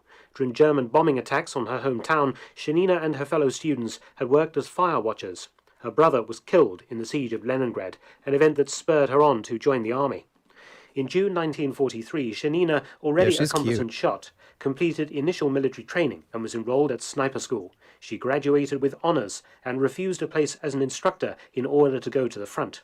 In April 1944, Shanina served in the sniper platoon of the 184th Rifle Division and later commanded the platoon during the huge counter-offensives against the Wehrmacht. On the 5th of April 1944, she shot and killed her first German southeast of Vitebsk. It deeply affected her, but within a few months, Senior Sergeant Shanina was a hardened soldier who had built up a long list of kills using her Mosin Nagant rifle. On the 17th of April 1944, Shanina became the first servicewoman in the 3rd Belarusian Front to be decorated with the Order of Glory 3rd Class. She had killed 13 German soldiers in 7 days while under artillery and machine gun fire. By May 1944, her sniper tally stood at 17. The 9th of June, her photograph made the front page of a major newspaper.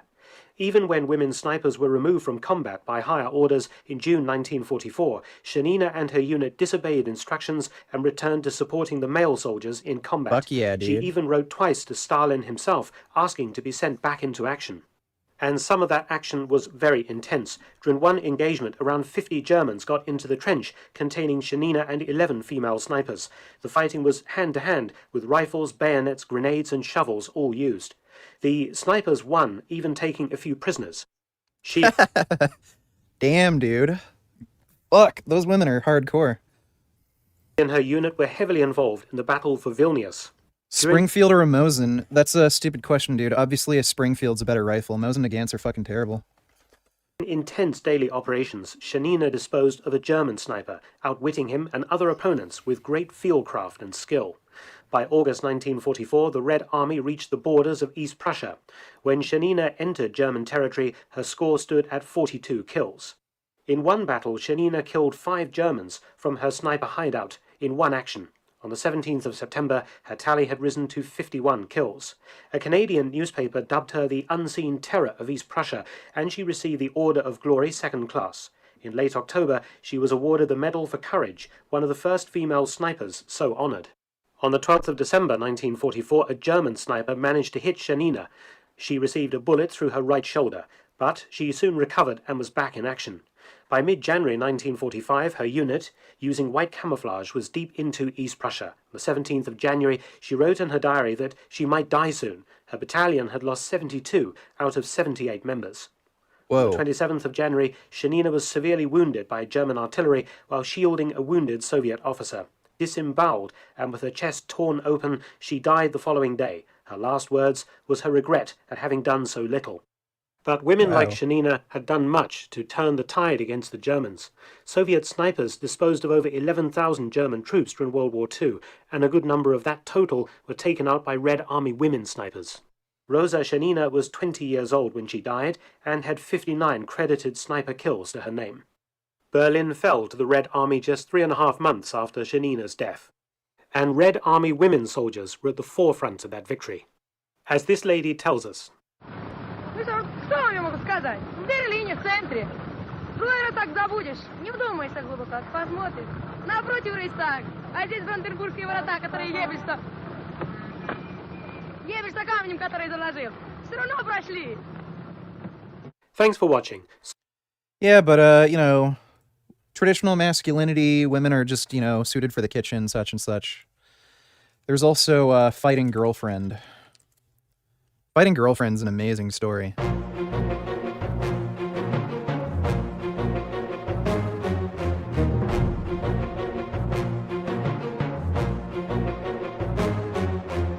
And now a word about our sponsor. World is a free-to-play using the all other than one details. Soviet leader Joseph Stalin was at his desk in the Kremlin one day in 1943, reading reports and dealing with correspondence. A letter was marked for his attention. It was from a war widow whose husband had died fighting the Germans in 1941. It read, "My husband was killed in action defending the motherland. I want revenge on the fascist dogs for his death and for the death of Soviet people tortured by the fascist barbarians. For this purpose, I've deposited all my personal savings, 50,000 rubles, to the National Bank in order to build a tank. I kindly ask to name the tank Fighting Girlfriend and to send me to the front line as a driver of said tank." It was signed Maria Oktyabrskaya. Stalin thought for a moment before approving the request. It was a propaganda coup. Passed to the State Defense Committee for action, more details emerged of its enigmatic, though determined sender. Maria had been born into a poor peasant family in the Crimea in 1905, during the Tsarist period. Her family was serfs, basically property of aristocratic landowners. She had benefited from the revolution, along with many other low-born women who were able to receive education and take meaningful employment. It's funny how Ben Shapiro has such a raging boner for the military, yet he knows nothing about the army and warfare. Well, yeah, he likes to LARP, he likes to talk about masculinity, this and that, but, you know, he is just like a little boy in a fucking little boy's body. And, like, nothing he says makes any fucking sense. Like, people have to get along if you're fighting together. So the idea that, you know, if you're going to have mixed companies where there's men, women, trans, gay people, yeah, guess what? They all have to get along, and it might make sense to give them sensitivity training so that they can better get along with each other. It's just remarkably stupid. Thanks for the donation, though. And by the way, this isn't anything new. This is something that's gone on for a long fucking time. There have always been issues with racism and sexism in the military, and these sorts of things have been done for a long time to just help people get along with each other. But thanks for the donation. Fuck Benny Boy. In 1925, she had married an army officer.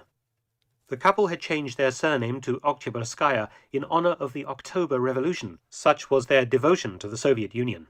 Maria considered that being an army officer's wife was a career in itself, and though she trained as an army nurse, her husband introduced her to firearms and driving military vehicles. However, when the Germans invaded the Soviet Union in June 1941, Maria was evacuated to Tomsk in Siberia while her husband went to fight. And that was the last Maria heard of her beloved husband until in 1943 she was informed that he had been killed near Kiev in August 1941. Furious and swearing revenge, Maria had made her extraordinary offer to Stalin. And incredibly, Stalin had written back, "Thank you, Maria Vasilievna, for your concern for the armored forces of the Red Army. Your wish will be granted. Please accept my regards, Joseph Stalin." The State Defense Committee agreed to Maria's request in order to milk positive propaganda from it. She and her tank would become emblematic of the avenging Soviet woman. But propaganda aside, could 50,000 rubles buy a T-34-76 in 1943? The answer is no. They cost around 130,000 rubles, but this was waived by the authorities. Fighting Girlfriend was a T-34-76 with the more spacious 1942 hexagonal turret, nicknamed the Mickey Mouse by the Germans because when the two turret hatches were open, it resembled the Disney character from a distance. The T-34 was an immensely successful medium tank, first introduced into Soviet service in 1940. Its use of sloped armor was revolutionary, and the Soviets would eventually produce some 80,000 examples. When the Germans first encountered the T-34 in the summer of 1941, they were both shocked and impressed. Unlike the slow and unwieldy French Char B tanks that they had fought in the West, the T-34 was mobile and fast, and the famous sloped armor caused German 37 and 50mm anti-tank shells to ricochet off. Only the dreaded 88mm anti-tank gun could take out a T-34 from the front. Conversely, the T-34's 76mm gun could destroy any of the early German panzers. Its wide tracks and hull gave it great traction in the often muddy or icy conditions found on the Russian front. Yeah, Dillo, I don't think you'd actually want a tank in real life. I was actually looking into getting one, and they're a fucking nightmare to actually get running. They break down fucking constantly, and unless you have either some sort of way to get like a specialized mechanic and replacement parts, or you have like very fancy machinery to make your own replacement parts, it's a fucking nightmare to keep tanks running. Pretty much every time you run them, there's going to be something that breaks that needs replacing. So yeah, I don't think you actually want a tank. the Germans developed the Panther and the Tiger to counter it. Maria would not be the first woman tank driver in the Red Army. A few had been serving since the Winter War with Finland in 1939-40, but they were novelties. At the time of her enrollment into the Red Army, Maria was 37 years old enough to be the mother of male crewmen. She was sent for 5 months of training. Evidently, the state intended that as well as being a propaganda tool, Maria would also be a useful soldier who could actually contribute something to the war effort. At the conclusion of her training in September 1943, she was assigned to the prestigious 26th Guards Tank Brigade, part of the 2nd Guards Tank Corps. I'd be so sick being a tank commander. Deconstruct Donatillars, just wanted to say you're the one who put me on the culling carnivorous animals argument. Just curious, had a discussion with someone today, and they said culling wild carnivores is too extreme and anti-vegan. They also said deer would overpopulate. Yeah, so it's for the first claim that I have to make an actual argument. That's just a baseless claim.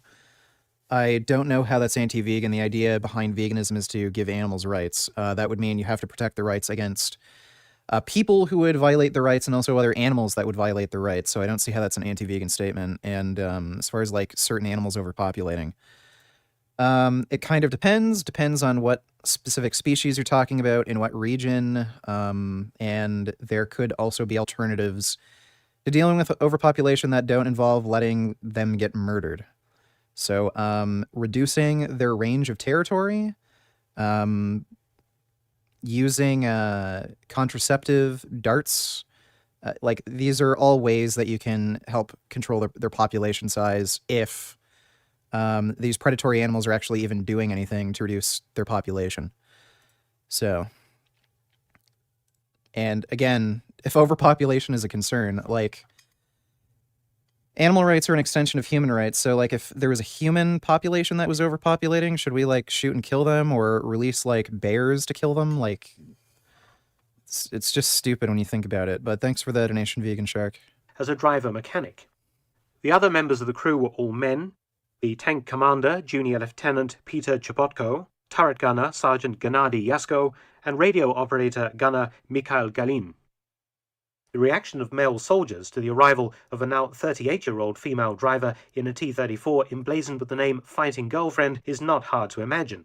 They thought it was a propaganda stunt. However, Maria showed herself to be fearless in combat.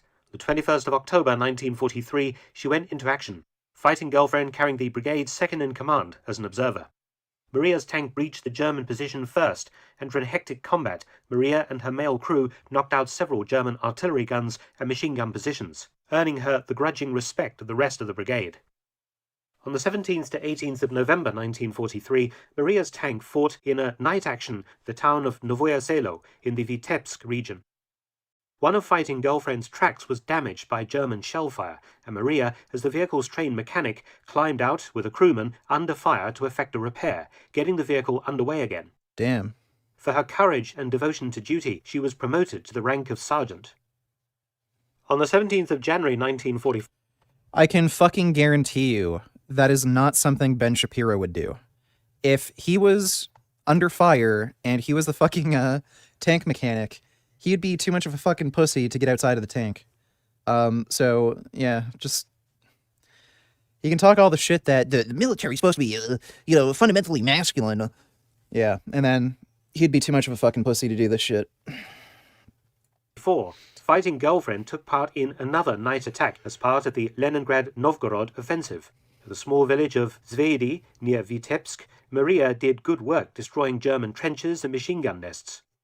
During this action, Maria's tank knocked out a German self-propelled gun. Shortly afterwards, the T-34 was hit by an anti-tank round, breaking a track.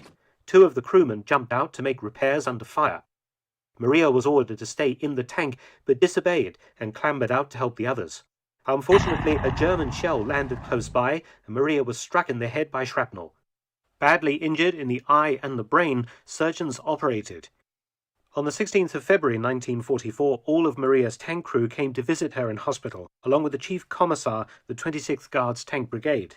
She was presented with the Order of the Patriotic War First Class. She remained in very poor health in hospital, unable to remember what had happened and suffering severe headaches, fevers and delirium. until falling into a coma and dying at dawn on the 15th of March 1944. She was buried in the Smolensk Kremlin in the Kutuzovsky Cemetery. Guards Senior Sergeant Oktoberskaya was posthumously made a hero of the Soviet Union on the 2nd of August 1944, the first female tank crew to be so honored. The name Fighting Girlfriend lived on beyond Maria's death. It was transferred to another T-34 when the original one was destroyed in action. Then another and another, until in May 1945, the fourth tank to bear this name, a T-34-85, was photographed outside the Reichstag in Soviet-occupied Berlin. Don't forget to visit my new audiobook channel, War Story. Yeah, very interesting story.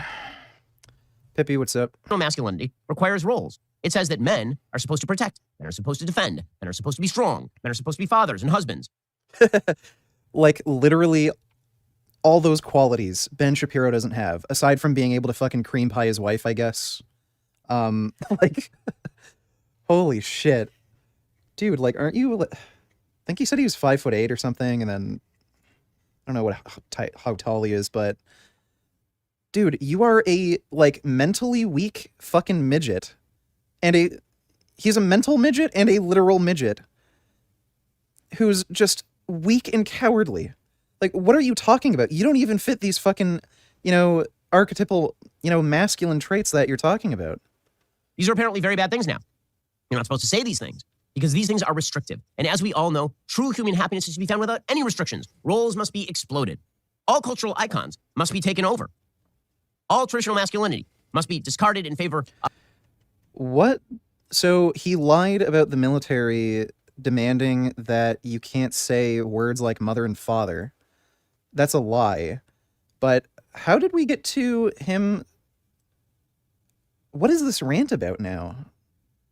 So because there's like racial or gender sensitivity training in the military to make sure people get along with each other, that means in society we can't have...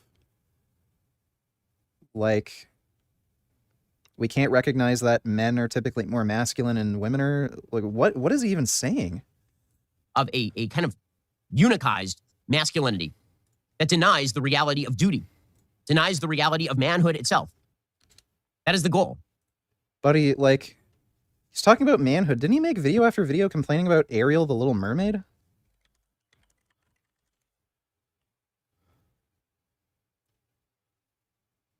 No, maybe that was Matt Walsh. Yeah, I know he complained about the new Batman movie with a black Catwoman. Wonder if he deleted that. But you're talking about being manly and you complain about the race of characters in movies. Right? It's why there's so much emasculation in popular culture these days. It is why our popular culture basically says... Emasculation in popular culture, probably the biggest male Hollywood actors right now would be Dwayne Johnson, who appears to be fairly masculine to me, Chris Hemsworth, who, again, seems fairly masculine to me, and, what's his name, Henry Cavill. Like, these are probably the biggest male names in Hollywood right now. So they're, like, at the top tier in terms of, like, male Hollywood celebrity. They all seem fairly masculine to me. I don't see, like, fucking beta male, weird, androgynous cucks, being popular. So what is he talking about? Like, popular culture is... like... encouraging men to be more feminine? I see the exact opposite of that. Is that men who pursue women are the baddies in movies now. But all sorts of sexual profligateness of every other sort is the ultimate good. It's a pretty amazing thing. How's this for a time? Ben is like on fucking crack. Like, this is just all made up. What a liar. He just makes shit up. It is so effective. Here's how to make a girl crazy. The girl's emotions on a date and make her really want to win your attention. It's very simple. I actually learned this from a video I saw years ago from Mr. What you do is, after about an hour into the date, you say, you know what's interesting? And she'll be like, what? You'll be like, your first impression is actually very different than how I see you now. You know, when I first met you, I kind of thought, you know, oh, she's obviously beautiful, but she seems stuck up. Kind of just seems like any other hot girl in the city. But now that I've talked to you and I actually get to learn about you, you're actually not like that at all. You're actually really cool, sweet, down to earth. I really like that about you. And she's gonna be like, holy this guy doesn't just like me because I'm hot like every other guy. This guy actually is paying attention, getting to know the real me. And I've actually won him over. And when a girl feels like she had to win you over, you weren't there on a silver platter, her attraction for you goes through the roof. But only do that if it's genuine. Don't do that if it's fake. It's got to be genuine for it to be real. But a lot of times, you'd be surprised. You meet a beautiful girl. Yeah, you know, when I looked at your profile photo, I thought you were, you know, just some kind of like dumb bitch who stuck up, and I was only going to date you just to fuck you. But now that I talk to you now, you know, you seem pretty cool. Yeah, she'll just be head over heels for you, I'm sure. And sometimes they really surprise you. Here's how to... It's like he can't even take himself dating seriously. tip for you guys out there. By the way, he's saying this. I think he's dating a girl who's 17 years old, and he's like in his 30s now. You approach a girl, you're on a date. A lot of guys have this pressure. They always have to keep the convo going. They're scared of that awkward pause. You don't have to do any of that. Be chill. Let the convo run its course. And if there's an awkward pause, it's actually very, very good. It's not always your job to keep it going. A lot of times... Again, he's dating a fucking 17-year-old. Like, what are you going to talk about with a fucking 17-year-old?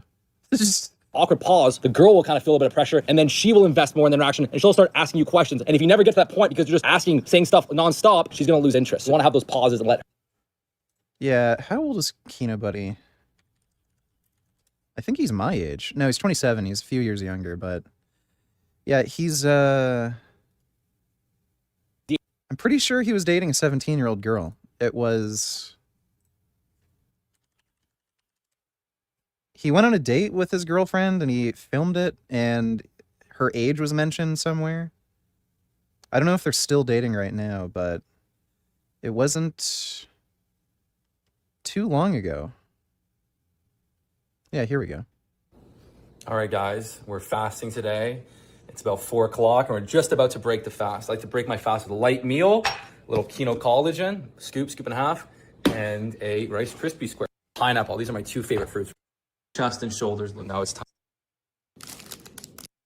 So it's a rest day, but I'm gonna do some abs and stretching. Let's go. Sarah's doing pish posh. This is called fuckeronitis. It doesn't do anything. Yes, it does. You need resistance, it's too easy. Yeah. If you can do it 20 times easily, it won't build muscle. Some squat. I think somewhere in this video, her age was mentioned. If I remember correctly, she was 17. How you know if you have low testosterone? Let's see. Prehistoric Vegan donated $2. Did that Santa Cruz medical guy ever respond to your debate offer? No, of course not. If not, that really blows because I wanted to see how confident he was while debating you. Well, maybe if you leave a debate offer on his most recent video. I did that already. Yeah, he doesn't respond. He's not interested in debating me, dude, so thanks for the donation. And a lot of young males these days are actually suffering from low testosterone. The first test, do you wake up with your soldier saluting you like there's no tomorrow? Is there a there are a lot of things that can contribute to erectile dysfunction. Actually, low estrogen can actually cause erectile dysfunction. And yeah, just because you don't have an erection in the morning, that doesn't mean you have low test either. So... tent in your bed, or are you waking up to a soft noodle? If it's a soft noodle, your testosterone levels are definitely very... No. If you don't have an erection in the morning when you wake up, all that means is you didn't have a sexual dream. That's it. That's all that means.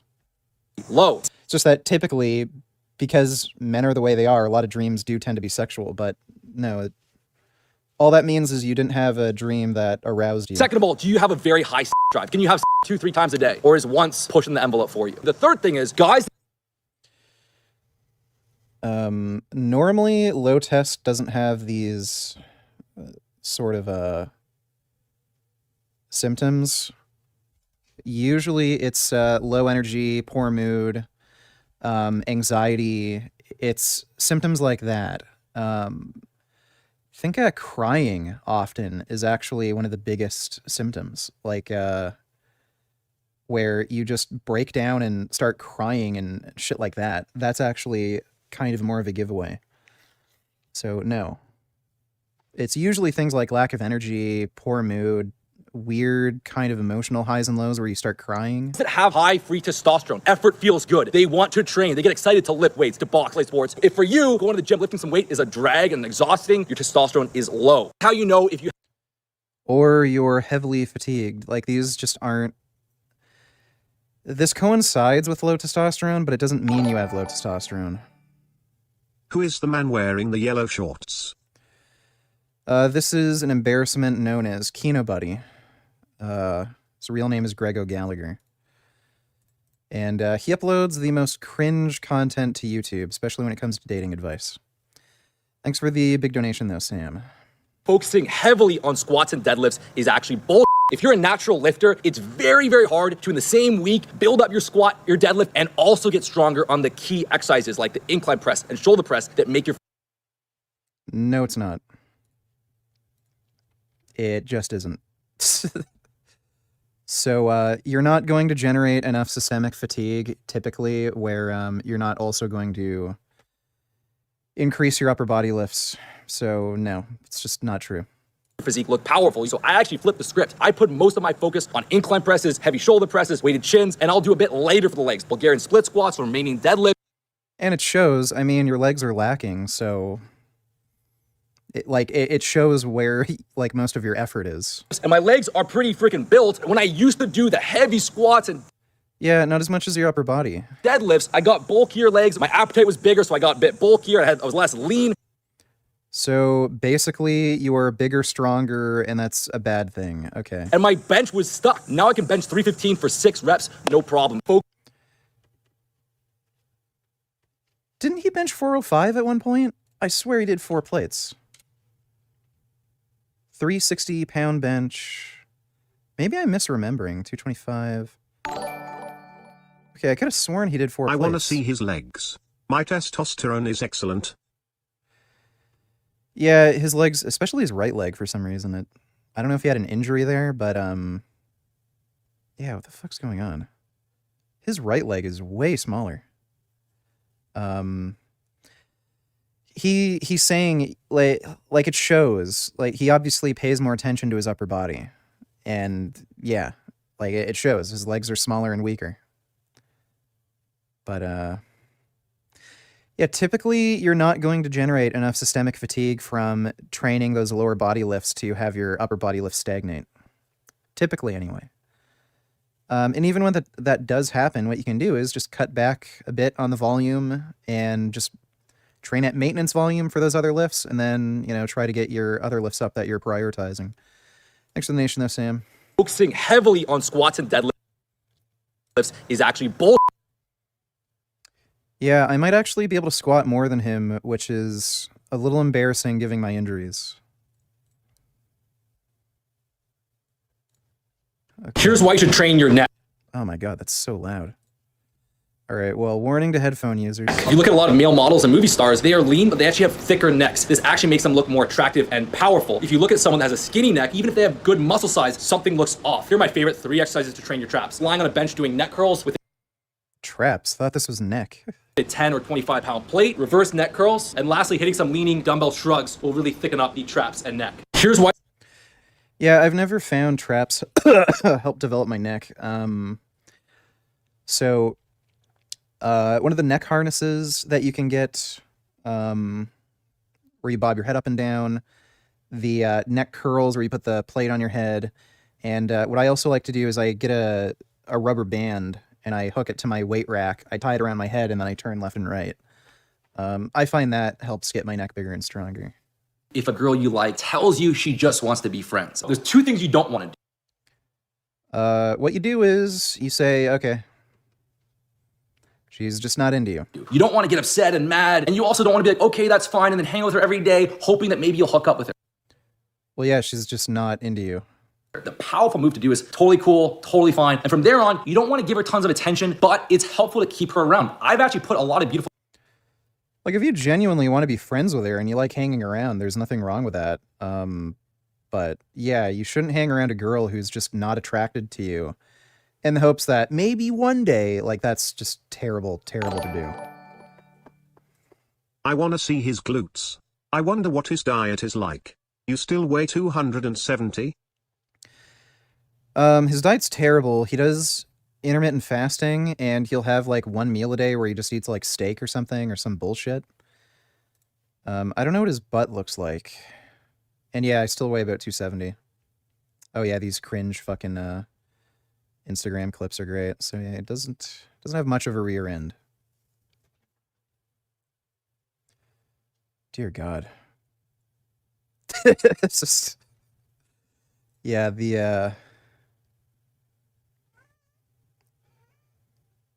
man. All right, guys, Thanks for the donation though, Sam. girls in the friend zone simply because they introduce me to tons of hot chicks. I own a nightclub in Toronto. They can bring their friends, and if I don't hook up with them, it's much better. So if that girl wants you in the friend zone, take advantage of it. You can be the chill guy, never give her much attention, and she can introduce you to her friends. You can bring her to a bar. Now you're pre-selected. You can say, hey, let's go talk to that girl, and then have your friend introduce her. Now you're using her to meet beautiful women, and because you're not like simping on her, she's gonna be like, now I want Christopher. You already invested. You got her into you as a friend. Now reap the rewards. If a girl It's not exactly the most realistic scenario, but I would, for anybody not wondering, like not knowing what to do after a girl says, let's just be friends. What is his height and weight? How old is he? Height, I think, is somewhere between 5'8" and 5'10", and I think he's around 170 or 180. And he's 27. Thanks for that donation, Sam. Can you react to this guy? He posts some anti-vegan stuff. Let me see. Why veganism won't be a thing 30 years from now. He's saying that when we're literally going to ban animal agriculture and only have lab-grown meat. We can react to that for sure. So yeah, if anybody's ever wondering what they should do when a girl says, let's just be friends, you have two options. Just say, yeah, that's fine, cool. Move on. Just don't bother chasing her. If you don't want to be friends, then don't be friends with her. And if you do want to be friends with her and hang out with her, that's fine, but don't have the expectation that she's ever going to end up dating you. That's just terrible, terrible thing to do. It is possible that, you know, she has friends that might be into you, and just because you're creating that social circle, you're going to get introduced to more women. That's possible, but yeah, the scenario that I own a nightclub, and then when she comes around and all these hot girls, like, yeah, no, not really.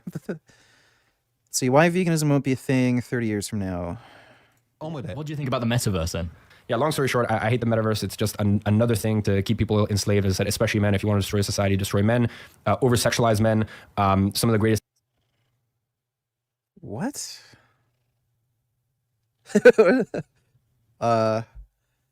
They're talking about Facebook, right? Like, it just changed to the metaverse. That's what they're talking about now. And they think Facebook is going to destroy society?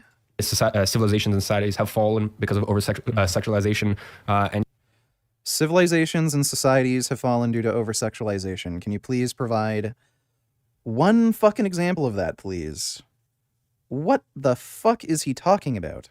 Was Nazi Germany over-sexualized? yeah, as I said, that's why you've got men who are, you know, masturbating multiple times a day, and then they're masturbating multiple times a day, and then they're average. So there's a wide like variance here between individuals, but the average length of time it takes to masturbate is somewhere between 5 to 10 minutes. The idea that doing something that only takes 5 to 10 minutes is going to just ruin your life is just not something that I can fucking understand. Like, okay, if you get horny, you have free time, 5-10 minutes wanking off, and then you're back on to whatever you're doing. I don't know, building Legos or something. I don't know how that's going to ruin your life. having their, soy. These people are just super, super fucking insecure, dude. Like, whenever I hear guys talking about how men are under attack, like the society is just trying to destroy men, they have incredibly weak, fragile egos. They're extremely self-conscious, and they think they're under attack, and their personality and who they see themselves as is under attack, just because they're so weak and fragile. Masculinity is not under attack. Again, like the biggest Hollywood actors right now, like Dwayne "The Rock" Johnson, Henry Cavill, they don't seem feminine to me. So if masculinity was under attack and there's this like big societal shift to make men less masculine, I don't think those would be like the, biggest kind of #1 celebrities right now. I just don't get it. Almond frappuccino, and then they're doing all the, and it's just, and then they're sitting down and they're having their nice vegan plant-based meal, which is another one of the biggest farces on earth. And by the way, I said the easiest thing for me to do to. Well, I knew for a fact. Oh, they don't have a. I knew for a. Damn it. They don't have a email.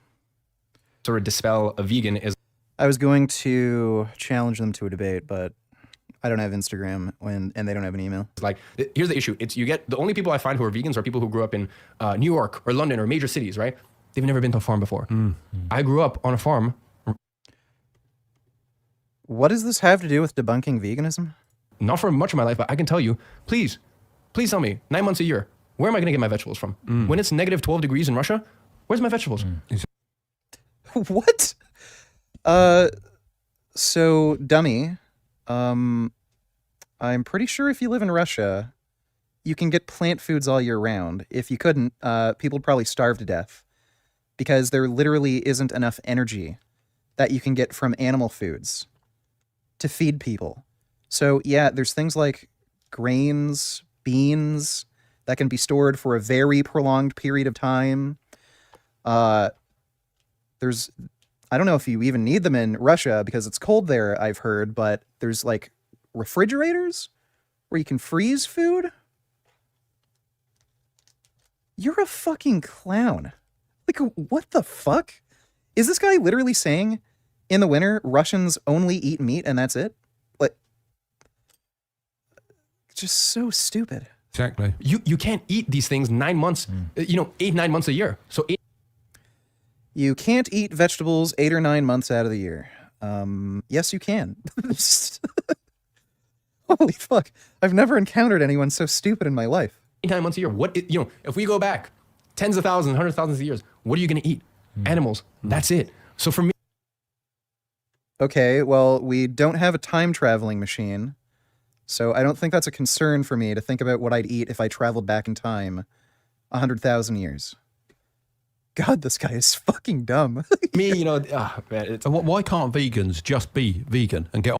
Why can't vegans just be vegan and get on with it? I am so horny that I dream of romancing tall muscular women like Gabrielle Garcia. I have a look of a tall and well-proportioned, muscular women. I dream of the top of my head touching her clavicle. Solid holographic ST women. Well, that's just fine. Big women can be hot. So yeah. Nothing wrong with liking big, strong, muscular girls. Thanks for the donation, Sam. Wow, these guys are, This is dumber than Frank, honestly. On with it. Why do they have to ram it down your throat? Why do they have to ram it down your throat like me uncle, who said, "Hey, Timmy, won't you come down to the basement? I've got something to show you." And before you know it, he shoved his cock down me throat and said, "Bob's your uncle," and then he jizzed down me fucking throat. Fucking because asshole. it's people get their self-importance from a myriad of different things. And by the way, I'm no better. There's things in my life where I get my self-worth from, and I get self-importance, and I've even recognized that. And it's Veganism is a logical extension of human rights, so I don't know why the fuck they're talking about self-importance and fucking time travel and shit. Like, my God. So it's a Achilles heel, right? So I'm no better person for getting my self-importance from something in my life than they are from getting their self-worth or their self-importance from veganism. It's not. Veganism is not about self-importance. It's about rights. They're no worse than me. I'm equally as bad. It's just. No, we're not equally as bad because we don't murder innocent animals. I guess if you get your self-importance from something, it's one thing getting your self-importance from something. The other thing is just, unless you're asked, try not to ram it down other people's throats. Yeah. So. Don't criticize me because I have no argument for what I'm doing. All right, that's what I'm getting from this. I think they'd get the message over a whole lot better if they're not ramming it down your throat. That's my personal opinion. Yeah, for such masculine men, they keep talking about ramming things down their throats. Just, maybe they should just fucking get it over with or just learn what sucking dick feels like so they can just get it off their chest. I think in the next 10, 20, 30 years, there's going to be a lot less vegans because, you know, They're going to all die. No, because you, lack of protein. yeah, no. They're gonna die. You don't. All of these dudes here are built like fucking daffodils, and I'm twice their fucking size, and I could smash them in half. Actually, you don't know, do you? It's fine for the first 6 months. It's fine for the first 12 months. But once you start getting into year 4, 5, 6, 7, it gets really bad. I've been vegan for 11 years now. It'll be 12 years when we get to April. Where's the... Did a 240 max overhead press. I fainted after this because of the... I have a weird thing where I pinch a nerve when I perform the Valsalva maneuver, and it makes me faint. So there's 240 overhead press. I actually broke my elbow recently, mountain biking. And after 2 months after breaking my elbow, there I am, repping out 315 on the bench. So, can any of these fucking weak little beta males lift that kind of weight? I don't think so. All you need to do is ask a dentist, by the way. Ask a dentist, who are your worst patients, the ones with the worst teeth. It's always vegans. This guy is so fucking stupid. There is no research linking veganism to increased risk of dental caries. None whatsoever. So, I don't know what dentist he's talking to, but there's literally no research linking plant-based diets to poor dental health. The only thing that you can find a link with is processed sugar intake and dental health, but like what? It's funny how he's talking about dentists. Like, why don't you go ask a fucking heart surgeon or a cardiologist, like, what the best diet is? They'll probably tell you a vegan diet, because they're the less likely to fucking need open heart surgery. This guy's a clown. Holy shit. I wonder what they would say to me. This coming February 9th, I will have been vegan 34 years. Jesus.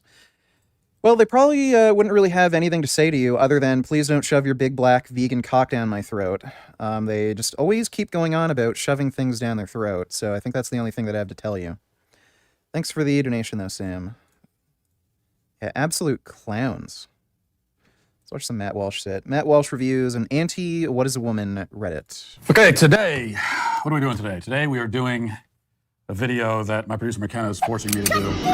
We always have to have more content. I'm always told, it's not enough content, Matt. You need more content. What am I gonna do without my content? I'm just a piece of meat, a content-producing piece of meat. I'm just gonna read the email that McKenna sent me to force me to do this video. I found this Reddit forum debating the "Can you tell me what a cat is" scene from What is a Woman. After stumbling upon it this morning, the post was locked down because it was posted to the subreddit. There was an attempt, and apparently the post violated the rules because it didn't show an unsuccessful attempt. And I guess we should start by playing the scene, right? We should play it?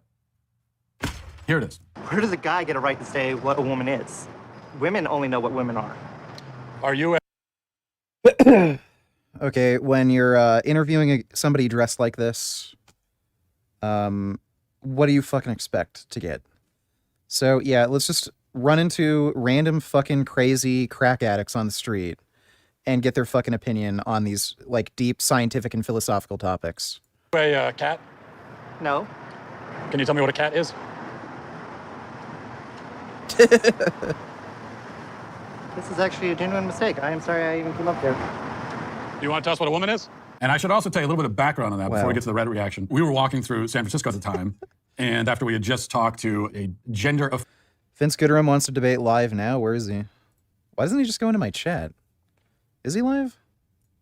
What a cat is? All right, well, I don't know if I have him on Discord. I should. Let me see. Unless we did it over Skype the last...